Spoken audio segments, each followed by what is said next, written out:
Welcome back, sports fans. In this final segment, I'm going to be discussing college football and my thoughts for the resumption of the season.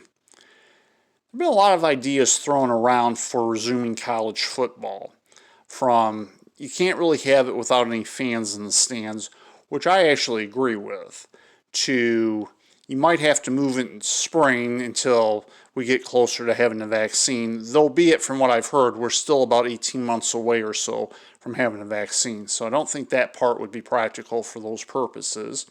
To you have to have college football because there's just too much money involved. Just some other ideas. Let me start with the last point I made. I agree that more so than any other college sport, since football is king, and it helps to finance universities, and is basically the unifying factor among a lot of schools. I believe you have to have college football. So I do think we are going to have college football in some form. But what kind of form? Now, there's no perfect plan to this, and certainly I believe mine is far from it. However, I think the best thing to do is if you have most teams in a conference that are ready to go, I would like to see where every team's ready to go. You play conference games, you somehow fund the smaller schools for what they're going to lose out and not playing the non-conference games. And this is all preliminary. I mean, it may be possible by June that we are able to play conference games. But I'm just saying, if nothing else, you play the conference games, you finance the smaller schools for what they're losing out, however they want to do that, and there are many ways that could happen. And you also have maybe less fans in the stands, but you're going to have more than what you typically are going to have at a major league game this year. So I'm not saying in a 100,000 seat stadium, and let me take U of M. Let me take Mission Stadium as an example, otherwise known to some as the Big House. It seats over 101,000 people.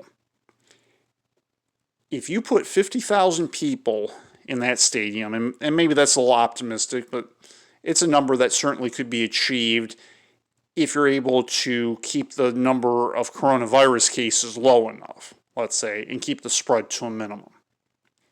I think eventually you can get up to 50,000 people in that stadium, starting out with maybe 5 or 10,000 people. That would be a pretty good college atmosphere. I think it would be good enough for a game with the band and that. It's not perfect, but it's a great start. If you're able to do that, I believe you can have college football. I think you can have universities funded enough. I think this would be enough to please the boosters. It certainly would satisfy the fans. And if those two conditions are met, then I think TV would come around on it. And maybe it wouldn't even be in that order. Maybe it'd be TV first and then the people in the stands. But you have to have people that want to watch, which I don't think is a problem right now because we're becoming a sports-hungry society, and justifiably so. If you're able to do all that and maintain continuity without a massive outbreak occurring, I think you're onto something. And with Texas opening up, I think this helps the SEC out tremendously, and it also helps the Big 12 out. And I think eventually you're going to see this where California opens up, Florida opens up, and then down the road, New York will be one of the last states probably to do it. But I think by the time we get to college football season, we'll be able to do it. And I think we can do it without any spring games being played because that's just simply too impractical. And I think a lot of would-be NFL draftees would not want to go for that. And I also don't think it's a good idea to play 18 college football games in a calendar year. So you play a normal schedule, you play perhaps only conference games, you have the bowl games as scheduled, provided there's not a massive reoccurrence, and you have to shut down the season for some reason. But I think you have to try, and I think college football is going to be the testing point for all the very significant testing point. Baseball will be the first will be the starting point for this.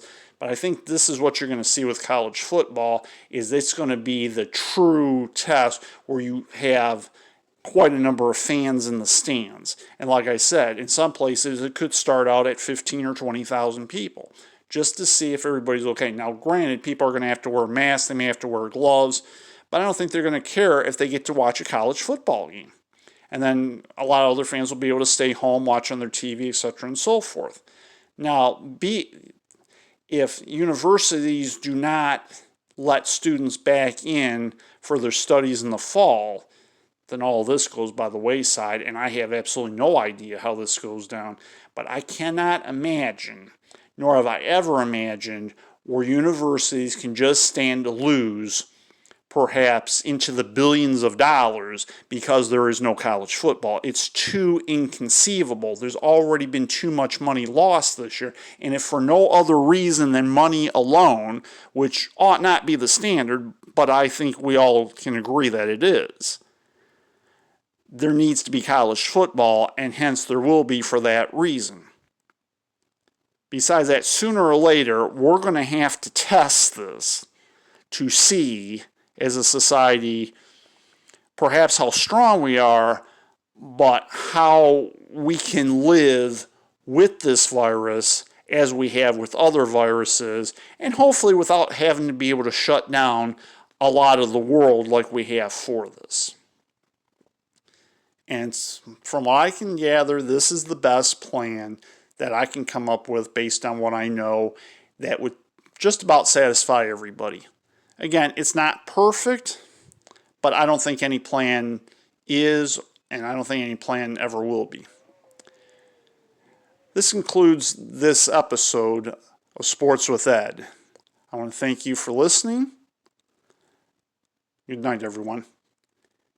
Take care and stay safe. Goodbye for now.